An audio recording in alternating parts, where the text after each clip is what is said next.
So in the cities here, the embalmers are super fast at doing preps because they run into every type of death that you can possibly have, more so than small town people would ever see. And, so um, the problem is you can get into doing shortcuts, and which can come back and bite you in the butt. And so where the small town embalmers are probably more thorough because they have more time and to look after the bodies, because they don't have coolers, most of them. But in the city, we have coolers, so people do quick embalming, stick it in the cooler, and that's going to last, forever, they think. And that's fine, but you have to go in and, put more cream on the face, check, if the lips have dried out, the eyes have not open, did they gas up at all from the aspiration, the hands are okay, just things like that have to be checked on daily.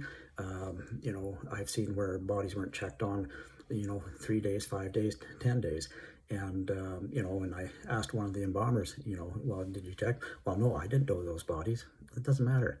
You're there. That's your job to look after, checking the bodies off, make sure they're still looking good in the cooler. And so that was a big bah. So with embalmings today, because of the cities, we have all the coolers the bodies are placed into, and many families want a viewing prior to cremation. And what happens there is the embalmers think, well, that's okay, they're going to be cremated anyway, so I'll just rush this one real quick. But you should be careful because, the body could hang around for 2 weeks. Maybe they're waiting for a family member to come.